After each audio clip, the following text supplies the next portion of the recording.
ಬಹುಶಃ ಇವತ್ತು ಗೀತೆಯ ಬಗ್ಗೆ ಹೇಳಲಿಕ್ಕೆ ಬಹಳಷ್ಟಿದೆ. ಪೂಜ್ಯರು ಎಲ್ಲ ಹೇಳಿದ್ದಾರೆ.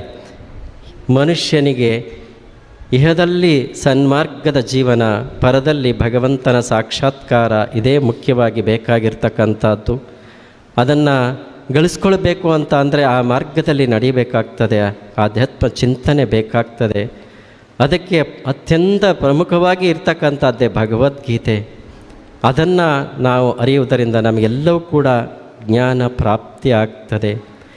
ಯಾಕಂತ ಅಂದರೆ ಜ್ಞಾನ, ಅಂತಹ ಪರಮಜ್ಞಾನ ನಮಗೆ ಬಂತು ಅಂತ ಅಂದಾಗ ನಮಗೆ ಎಲ್ಲವೂ ಕೂಡ ಲೌಕಿಕದ ಕ್ರಿಯೆಗಳೆಲ್ಲವೂ ಕೂಡ ನಮ್ಮಿಂದ ದೂರ ಆಗಿ ಹೋಗ್ತದೆ.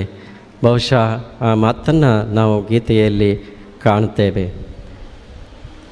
ಯಾಕಂತ ಅಂದರೆ ಆ ಕೃಷ್ಣ ಪರಮಾತ್ಮನ ಅನುಗ್ರಹ ನಮಗೆ ಸಿಕ್ತು ಅಂತ ಅಂದರೆ ನಮ್ಮ ಇಹದಲ್ಲಿ ಏನೇನು ಸಂಕಷ್ಟಗಳಿರ್ತದೋ ಅದೆಲ್ಲವೂ ಕೂಡ ದೂರ ಆಗಿ ಭಗವಂತನ ಸಾಕ್ಷಾತ್ಕಾರವೂ ಕೂಡ ಆಗ್ತದೆ ಅಂತಕ್ಕಂಥದ್ದಾಗಿರ್ತದೆ. ಅವನ ಸ್ಮರಣೆ ಬೇಕಾಗ್ತದೆ, ನಿರಂತರ ಅವನ ಸ್ಮರಣೆ ಬೇಕಾಗ್ತದೆ. ಆ ಸ್ಮರಣೆಯನ್ನು ಇಟ್ಟುಕೊಂಡಾಗ ಎಲ್ಲವೂ ಕೂಡ ನಮಗೆ ಲಭ್ಯ ಆಗ್ತದೆ. ಕೊನೆಯಲ್ಲಿ ಅವನ ಅಂಶವೇ ನಮ್ಮಲ್ಲಿ ಸೇರಿ ಅವನನ್ನೇ ನಾವು ಸೇರಿ ಹೋಗ್ತೇವೆ ಅಂತಕ್ಕಂಥದ್ದಾಗಿ ಹೇಳಲ್ಪಡ್ತದೆ ಬಂಧುಗಳೇ. ಅಂತಕಾಲೇ ಚ ಮಾಮೇವಂ ಸ್ಮರನ್ ಮುಕ್ತ್ವಾ ಕಲೇವರಂ ಯಃ ಪ್ರಯಾತಿ ಸದ್ಭಾವಂ ನಾತ್ರ್ಯತ್ರ ಸಂಶಯ ಅಂತಕ್ಕಂಥದ್ದಾಗಿ ಗೀತೆಯಲ್ಲಿ ಹೇಳಲ್ಪಡ್ತದೆ.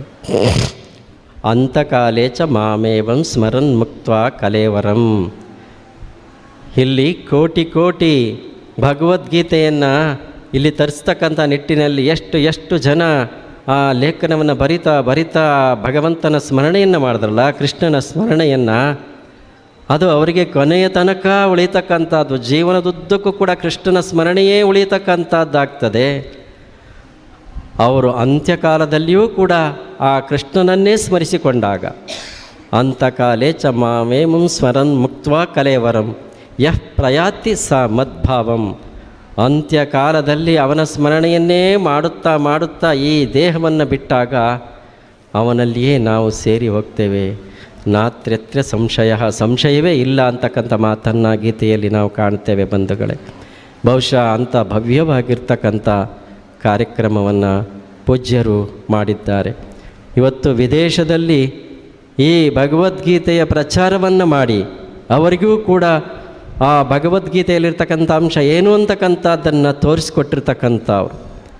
ಕೇವಲ ನಾವು ಭಾರತಾದ್ಯಂತ ಮಾಡ್ತಕ್ಕಂಥದ್ದೇ ಕಷ್ಟ, ಆದರೆ ವಿದೇಶದಲ್ಲಿಯೂ ಕೂಡ ಹೋಗಿ ಅವರಿಗೆ ಇದರ ಮನವರಿಕೆಯನ್ನು ಮಾಡಿಸಿ ಅಲ್ಲಿ